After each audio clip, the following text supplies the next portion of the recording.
की काल पहिला आमचा जो काम होता ते झाल्यावर आता संघटनात्मक दृष्टीनं आम्ही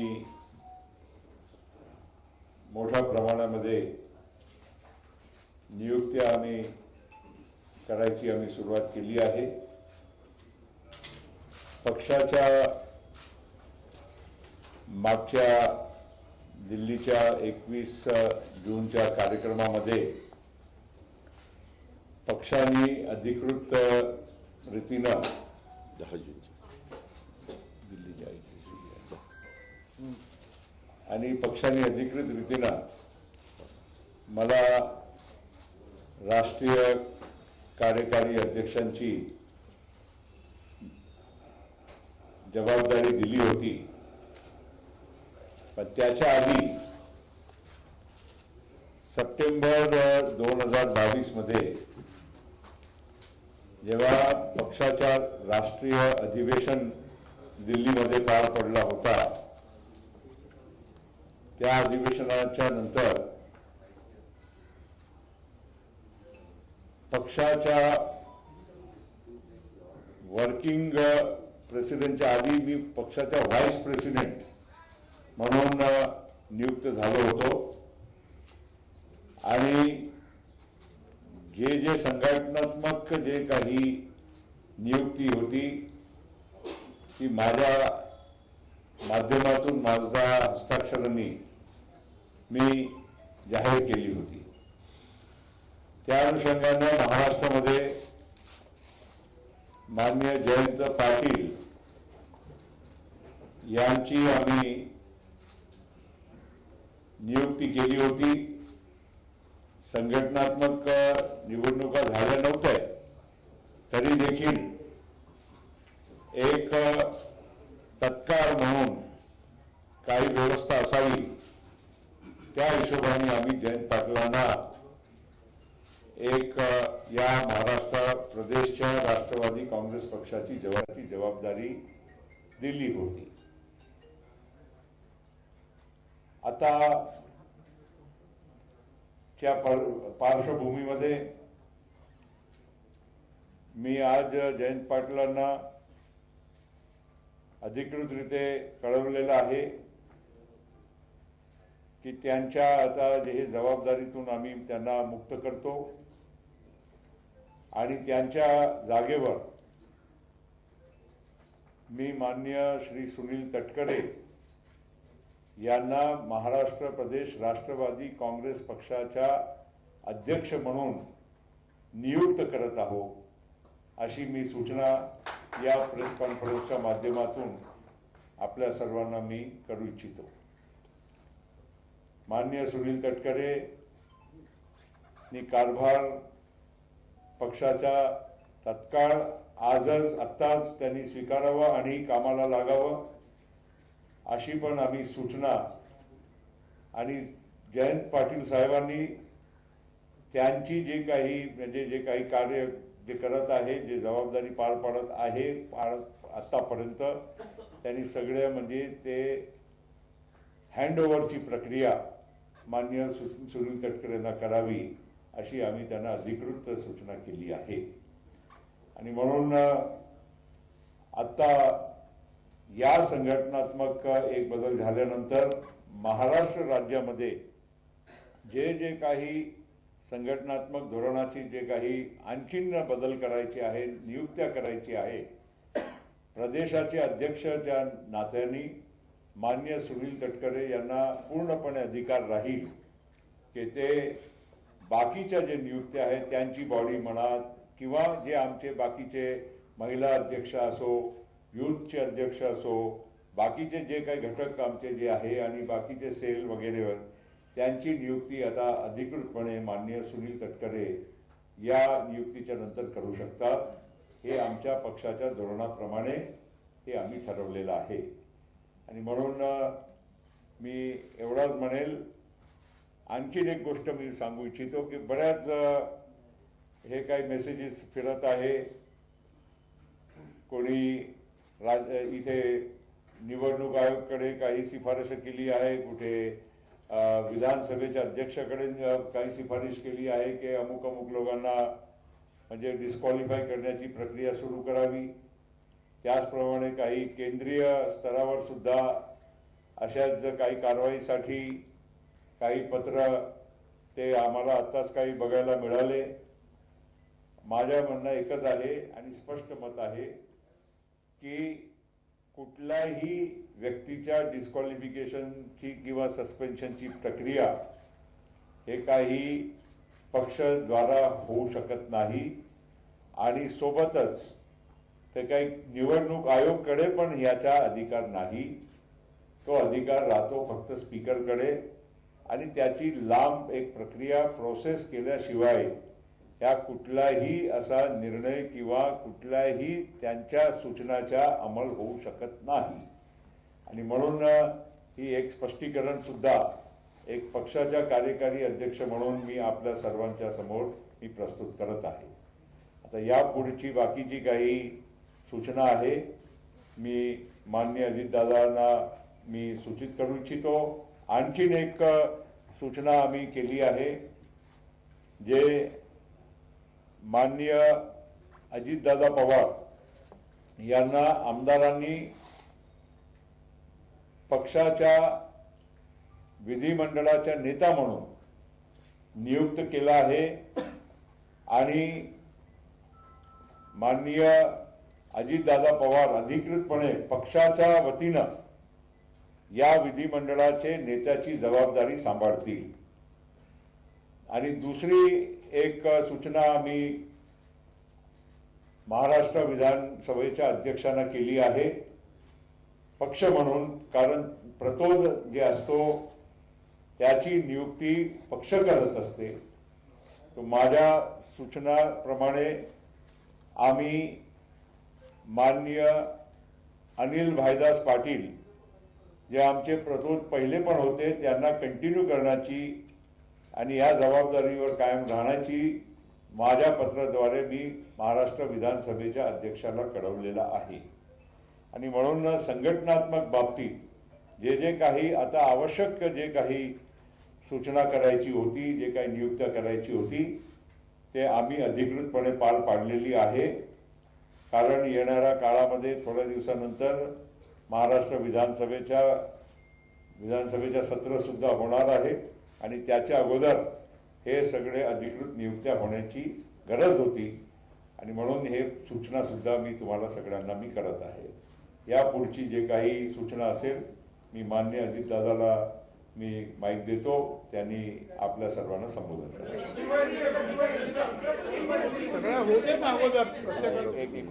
एक होऊ द्या ना हे महत्वाचे हिंदी पाहिजे. राष्ट्रवादी कांग्रेस पार्टी के स्थापना दिवस के निमित्त 21 जून 2023 को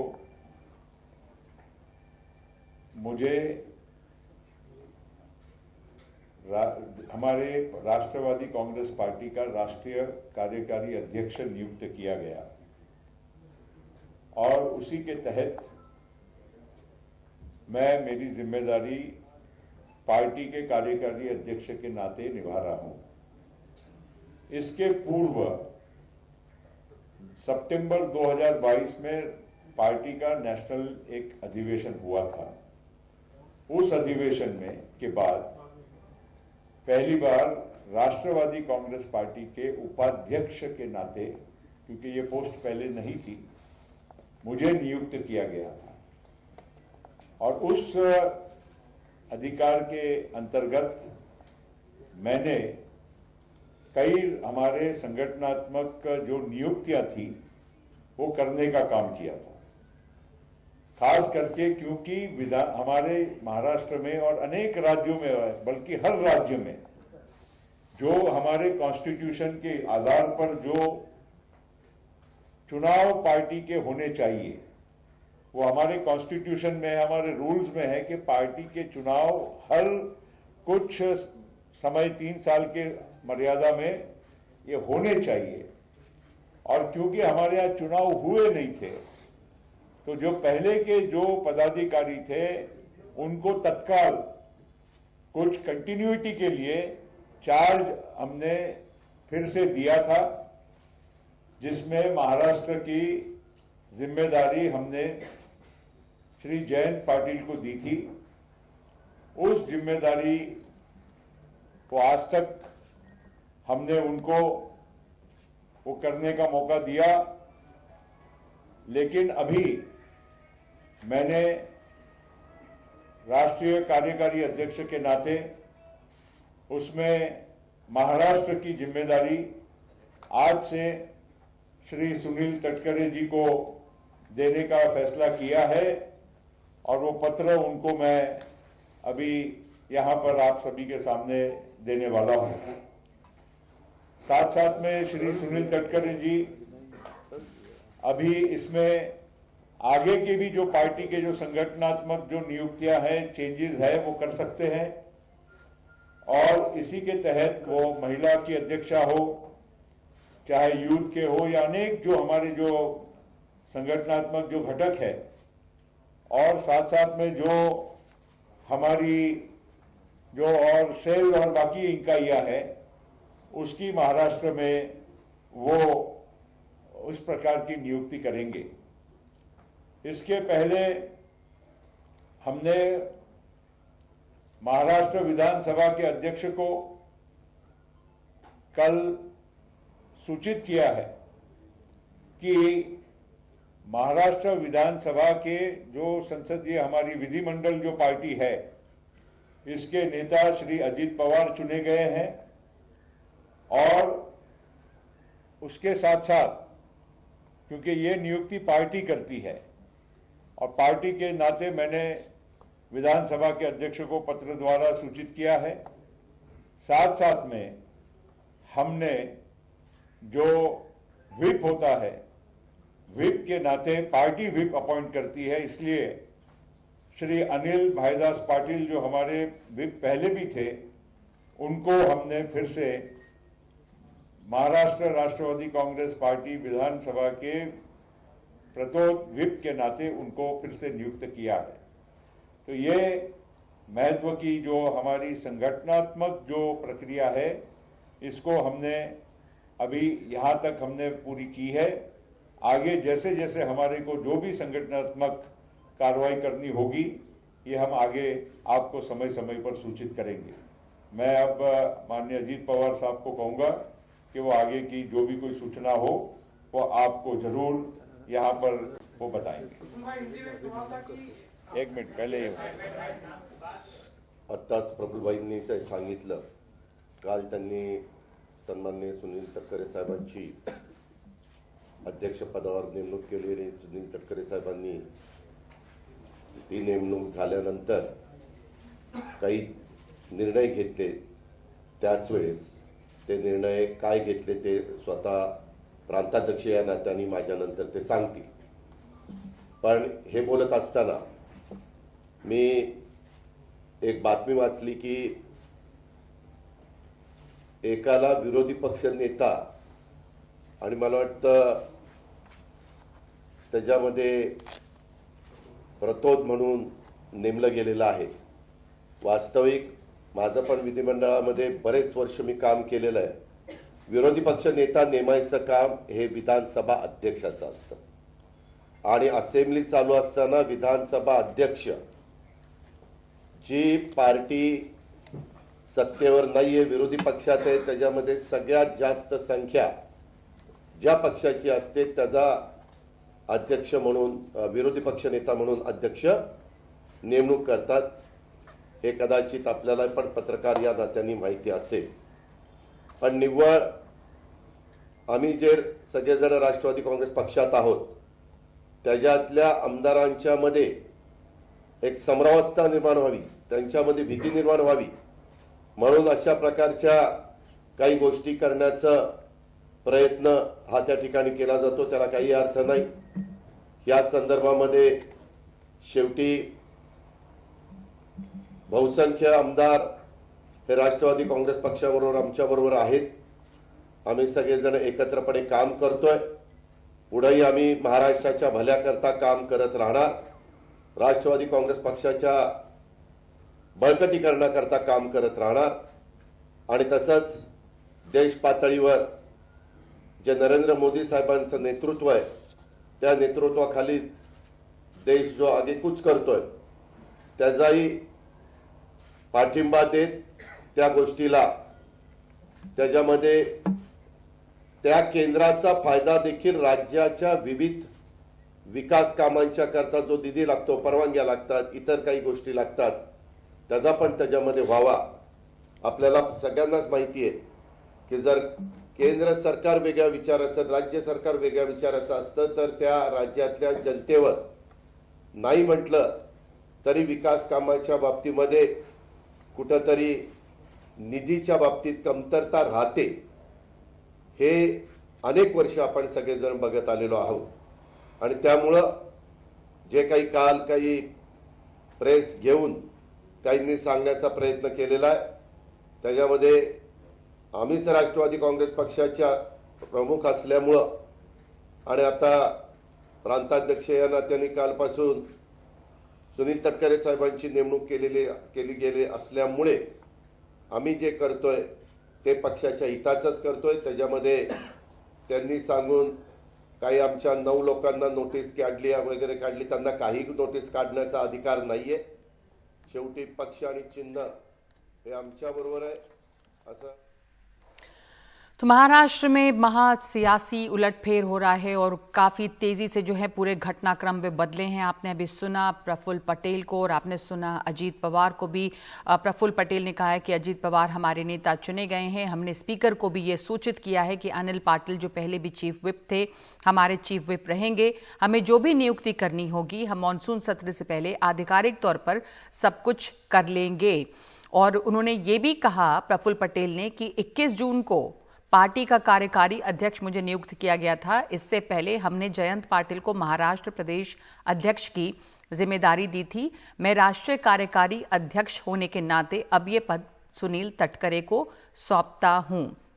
और ये भी बात स्पष्ट की गई है कि किसी भी पार्टी द्वारा अयोग्यता या निलंबन नहीं किया जा सकता है.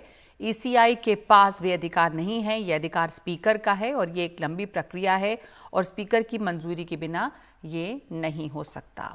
तो ये तमाम बातें साफ हो गई हैं. अब इसका क्या मतलब है?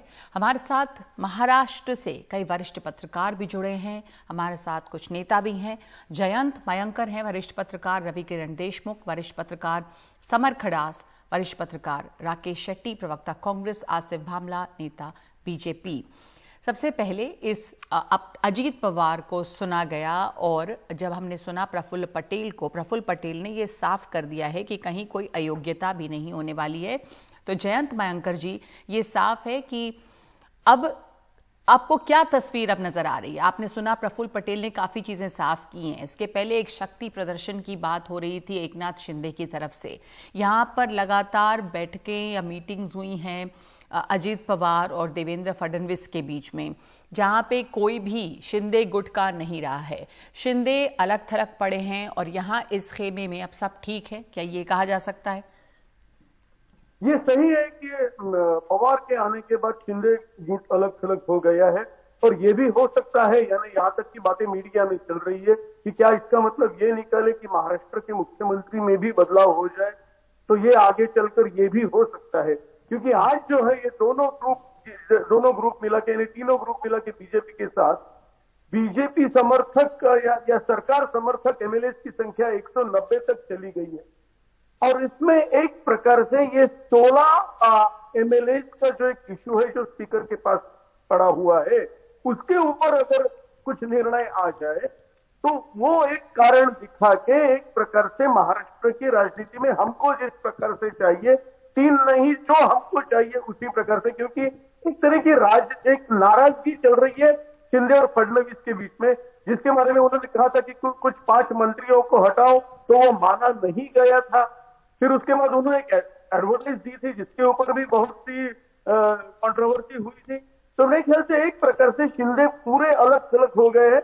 और जिस प्रकार की डेवलपमेंट हमने 2 हफ्तों में एनसीपी के बारे में देखी, उसी प्रकार की ये भी एक डेवलपमेंट 1-2 हफ्तों में या ज्यादा से ज्यादा 1 महीने में हम देख सकते हैं।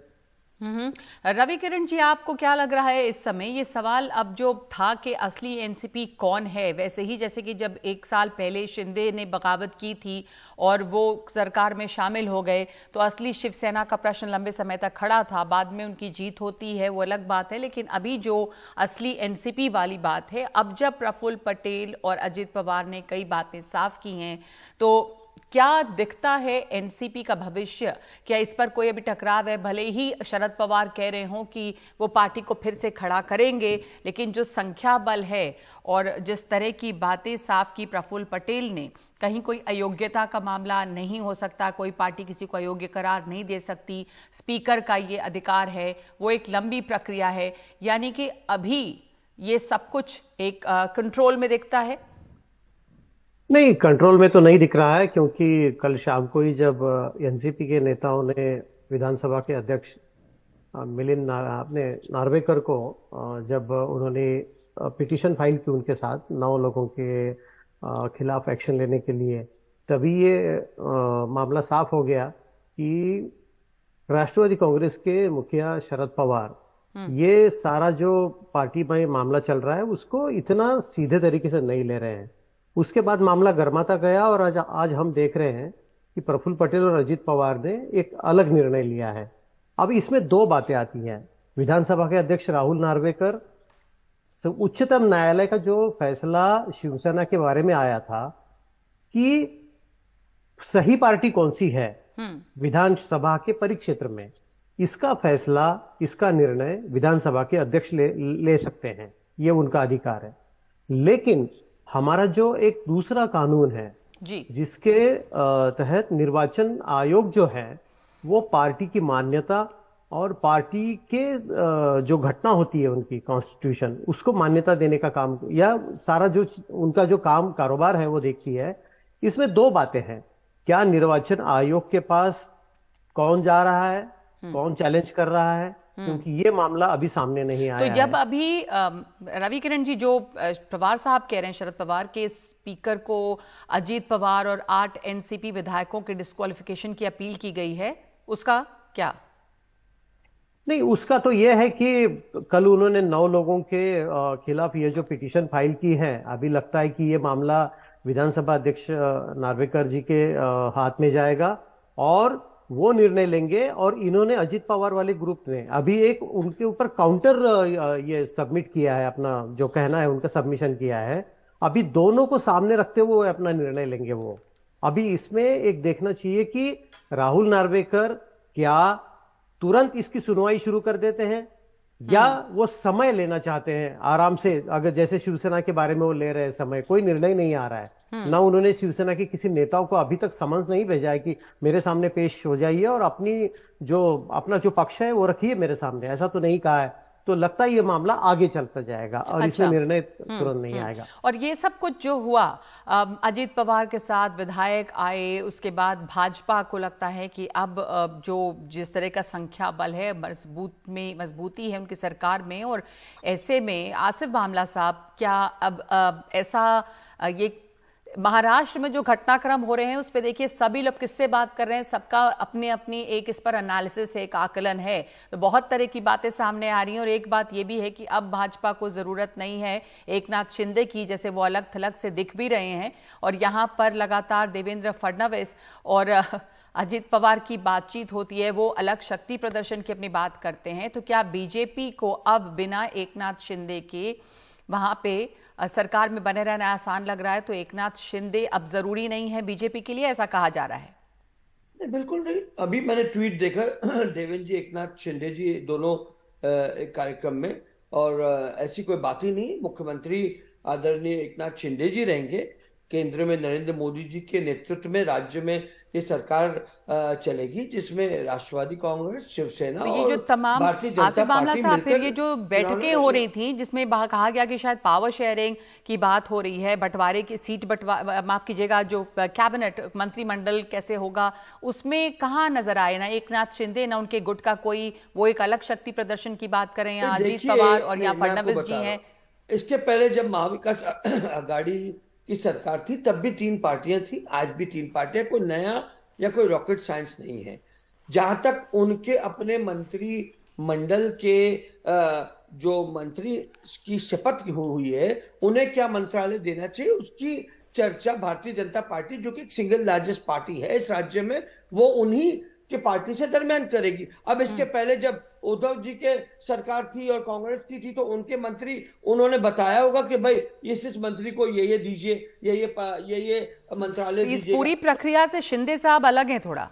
नहीं तो इस प्रक्रिया में शिंदे जी को जो है अगर यदि नहीं भी है तो ये हर प्रक्रिया में मुख्यमंत्री नहीं रहते, ये एक प्रिलिमिनरी चर्चा रहती है, उसके बाद जो है सिक्का मोड़तब। नहीं सुनिए मेरी बात, जब आपने एक बात छेड़ी है तो उसके मुझे पूरा सबमिट करें। तो सिक्का मोड़तब तो चीफ मिनिस्टर ही करेगा, तो ही तो जाके वो मंत्रालय एलोकेशन होंगे। तो ये गैर समझ जो तैयार कर रहे हैं, और जहां तक कि विपक्ष की बात है, मैं ये कह दूं आपस में उन्हीं के झगड़ा हो रहा है। वो कह रहे जितेंद्र आव्हाड बनेंगे विरोधी पक्ष नेता, कांग्रेस कह रही कि नहीं हमारा भी विरोधी पक्ष नेता बनेगा। तो ये तो चिंता उन्हें करनी चाहिए कि भाई विरोधी पक्ष नेता कौन बनेगा। जहां तक हमारा सवाल है वो तो कांग्रेस से पूछेंगे, कांग्रेस का अपना दावा है। आपने जब बात निकाली है तो एक और छोटी सी बात इससे पहले कि ब्रेक लें, संजय राउत ये बार बार संकेत देते आए, बल्कि उद्धव गुट जो है, एक मिनट आसिफ बामला साहब आप ही के पास आ रही हूं। आसिफ बामला आपसे ये मैं पूछना चाहती हूं, आपकी प्रतिक्रिया, आप इसको आप कैसे देखते हैं? संजय राउत का जो बयान या उद्धव गुट जो है वो लगातार वहां से कहा जा रहा है कि महाराष्ट्र में मुख्यमंत्री बदल सकता है। संजय राउत ने तो अब ये तक कह दिया कि आप लिख कर ले लें, मुख्यमंत्री बदलेंगे। यहाँ पे संजय राउत जी पिछले जिस दिन से सरकार बनी है उसके हर दिन से कह रहे अगले 1 महीने में बदल रही सरकार, उनकी बात की कोई अहमियत नहीं।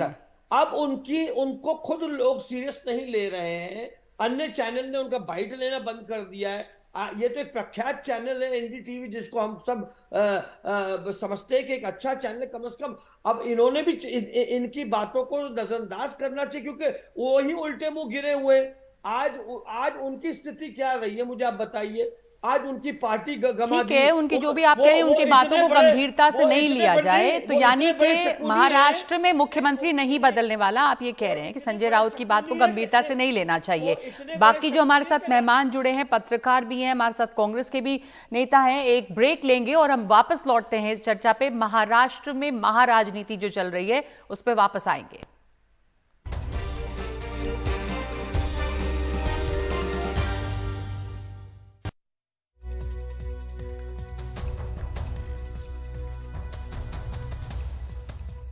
महाराष्ट्र की सियासी हलचल के बीच बिहार के पूर्व डेप्यूटी चीफ मिनिस्टर, राज्यसभा सांसद सुशील मोदी ने एक बड़ा बयान दिया है। उन्होंने कहा है कि बिहार में भी बगावत की स्थिति बन रही है।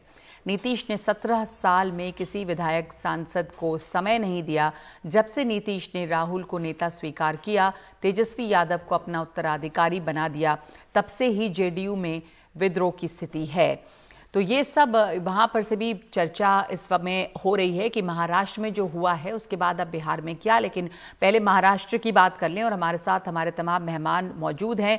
राकेश शेट्टी हैं कांग्रेस प्रवक्ता, समर खड़ास वरिष्ठ पत्रकार, और बाकी तमाम मेहमान भी हैं। राकेश शेट्टी साहब, सबसे पहले महाविकास अघाड़ी की जो बात इस समय हो रही है और शरद पवार ने शक्ति प्रदर्शन किया, ये कह रहे हैं कि अब असली लड़ाई घड़ी को लेकर है कि घड़ी किसकी। लेकिन पहले भी ये जो लड़ाई हुई जब एकनाथ शिंदे ने बगावत की थी, लंबी लड़ाई लड़ी गई शिवसेना के सिंबल को लेकर, हमने देखा कि वहां क्या हुआ है। अब वही चीज यहां दोहराई जा रही है। महाविकास अघाड़ी इससे कमजोर होती है, ये बार बार आवाज आ रही है कि कोई फर्क नहीं पड़ेगा। पर आप कैसे इसे देखते हैं जब पार्टी इस तरह से टूटती है, एनसीपी इस तरह से बिखरती है? तो शरद पवार अगर ये कह रहे हैं कि वो पार्टी को दोबारा से खड़े करेंगे, यानी कि अभी जो स्थिति है वो तो वही है कि पार्टी में काफी कमजोर है, तब वो दोबारा से सबको जुटाएंगे। देखिए, इसमें पहला हमें ये समझना है कि एनसीपी का जो आज हम परिस्थिति देख रहे हैं, इसके लिए कौन जिम्मेदार है? इसके लिए जिम्मेदार है भारतीय जनता पार्टी।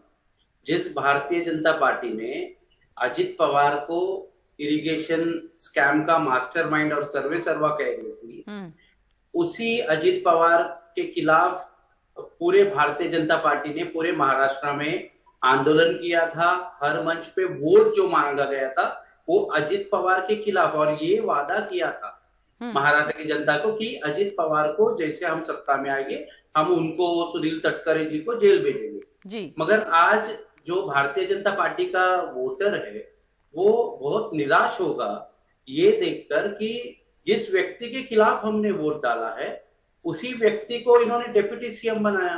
कुछ दिन पहले आपको बता दूं कि बॉम्बे हाई कोर्ट ने हसन मुशर्रफ जी के ऊपर जो केस चल रहे थे एंटीसिपेटरी बेल पे थे वो खारिज कर दिया था। इसका मतलब किसी भी वक्त एनफोर्समेंट डायरेक्टरेट उनको अरेस्ट कर सकती थी।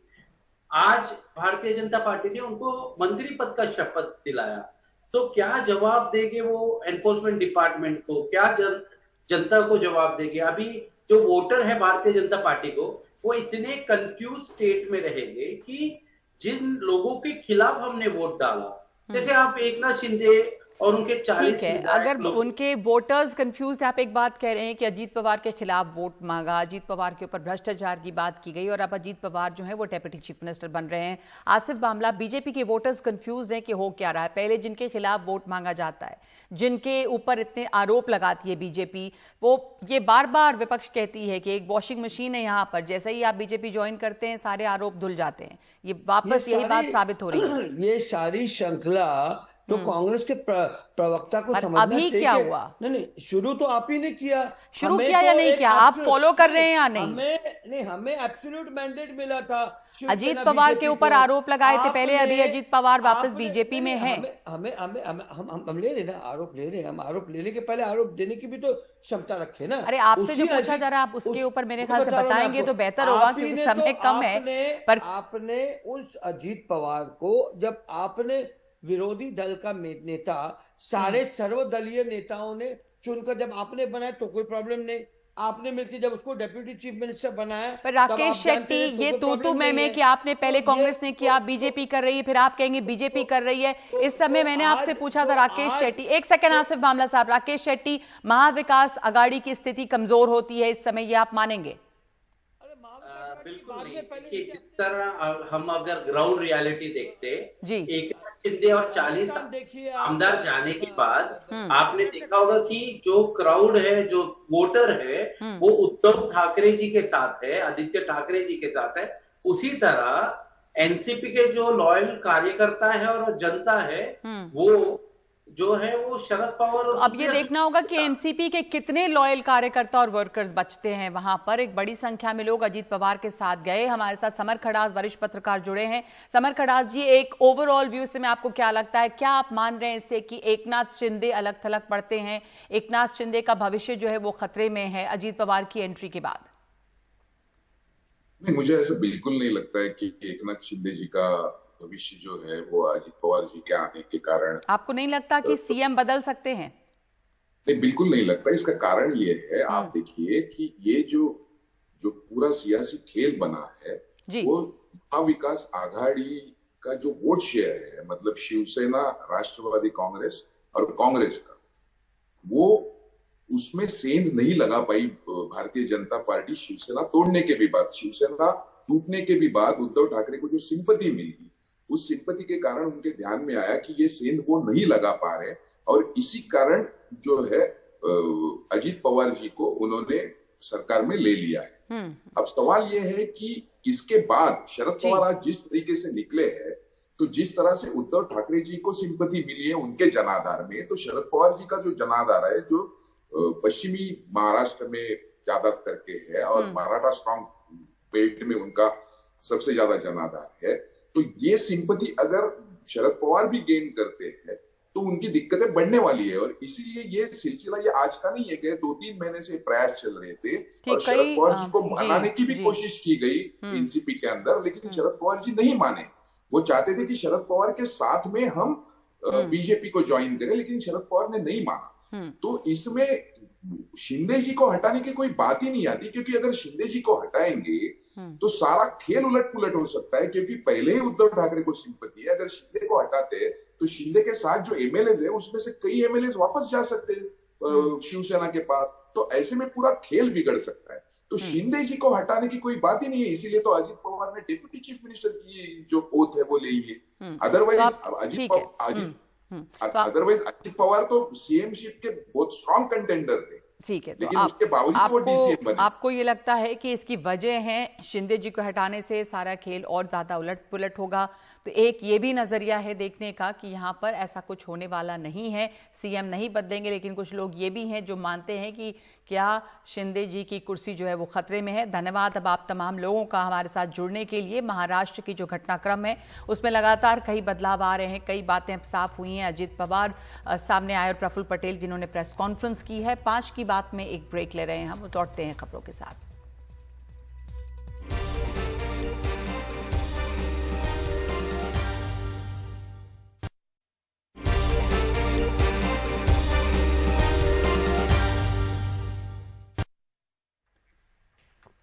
तो महाराष्ट्र की सियासी हलचल के बीच बिहार के पूर्व डेप्यूटी चीफ मिनिस्टर और राज्यसभा सांसद सुशील मोदी ने एक बड़ा बयान दिया है और कहा है कि बिहार में भी बगावत की स्थिति बन रही है। नीतीश ने 17 सालों में किसी विधायक सांसद को समय नहीं दिया।